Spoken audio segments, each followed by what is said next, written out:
Hello everyone, we're working on a Mercedes today. We've moved up our market and it's a CLK, and I'm sure it's the 2.4 or the 2.7 engine. I'll put it in the notes. And the complaint was it made a loud banging noise and the engine management light came on. So I've had a bit poke about with the things. I'll take you to the scan tool and I'll show you the codes. One of them came up was about crank cam correlation, but at the moment I went on to the misfire one. I'll hold you there, so I'll put my foot in the accelerator and let you see this. You can hear it's rough. So there's the misfire counters, cylinders 1 and 3 and 2. They're all quite bad. So, just wondering what banks are on which cylinders here. So the fan runs constantly. I'll just put it off for the noise. But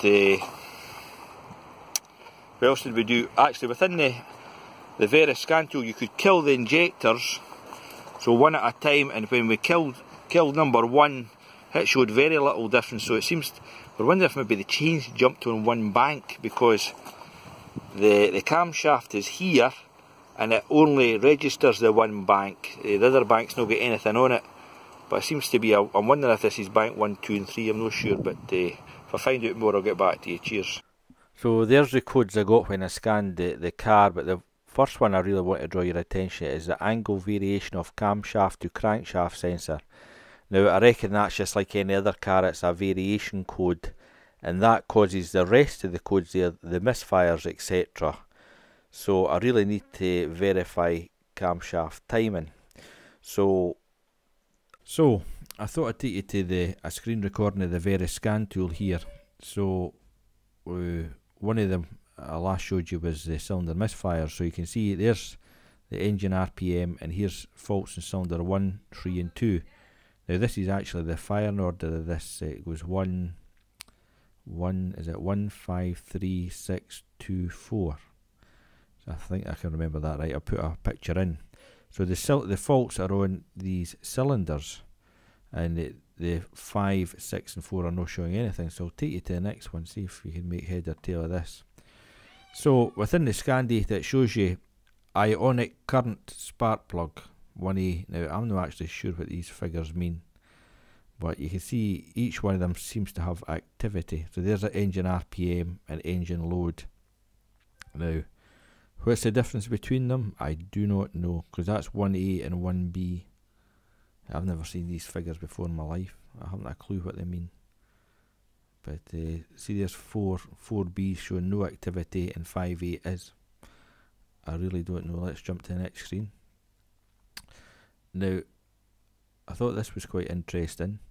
So you've got engine RPM, engine load, and then you can see that the mass meter is working fine. But it was this one I wanted to draw your attention to. Intake manifold pressure, and it's in HPA. And it's currently at 458.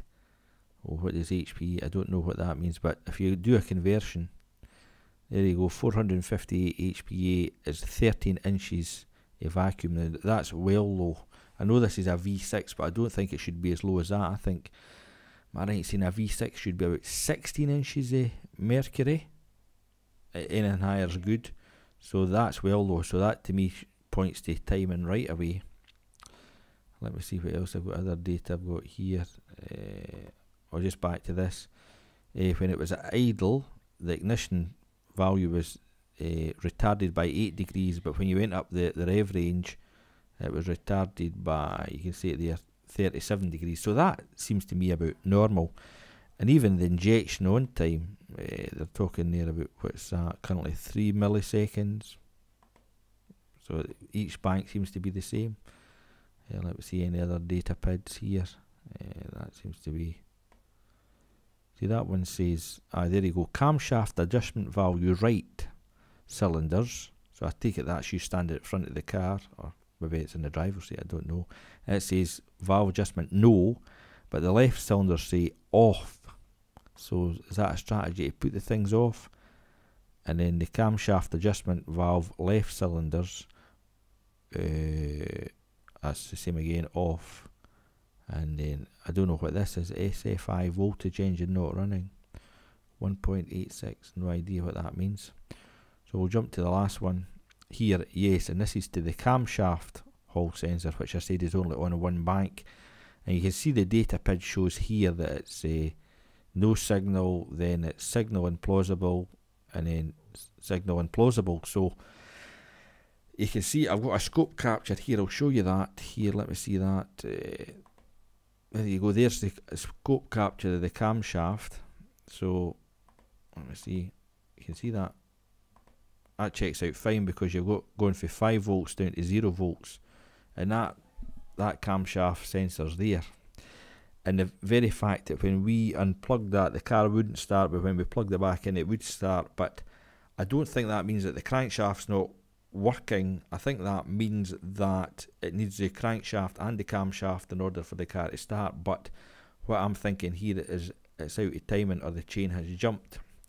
Now the other things I was wanting to let you see what I've done here. I've done a, what do you call it, cranking amps against the, within the, this is the coil, this is the trigger within the coil, and this is the cranking amp. So the way this one works, I've got my clamp over battery negative terminal. So I always like to do it this way. So whatever way that the current initially jumps down, that's your maximum draw. So my peaks are, well, my troughs are actually TDC.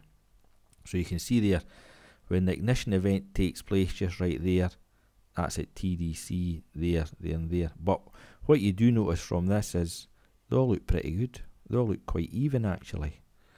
So I can't see there's no much point. Let me see. I think that's just when the car just wanted to start or something like that. That's nothing really. But you can see there all the troughs are nice and easy. So that's TDC, and I think the figures are quite. Let me see. I'll bring in the cursors here. Back. So when we're at the troughs there,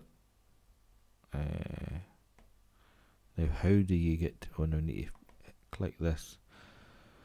So when it's on compression, let's go to the next one. It's on compression. We're down here. It's pulling about 150 amps. That would be quite right for a petrol motor. A diesel would be about pulling 230 amps, I would say. So, and these, as you can see, they all seem quite fine. They're quite good. So I can't see a problem with compression. And let me see if I've done any other one. Oh, I think that was just another capture I done for compression. Let me go maximum here. Yes, that's exactly the same. So come along to there. Let's go in a bit, maybe back out a bit. So they all look even, they look quite good.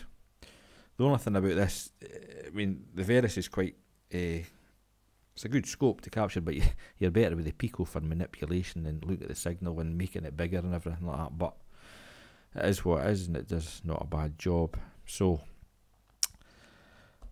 you can chime in the comments, but I definitely think this is what a jumped timing chain. And I see it, you can see in the picture there, it's just one timing chain. It goes all the way around, but because it's only got one camshaft sensor, so it's only the cylinders 1, 2 and 3 that are the camshaft comes off of. So it's obviously not going to show faults in the other cylinders, but if it's one chain, it'll just be inferred faults. But that's what it's looking like to me. So I'll go back to the car tomorrow. As I say, it's my friend's car, so I don't know what he's wanting to do with it. Maybe it's that old, maybe just wants to do away with it, I don't know. So anyway, hope you enjoyed that. Cheers.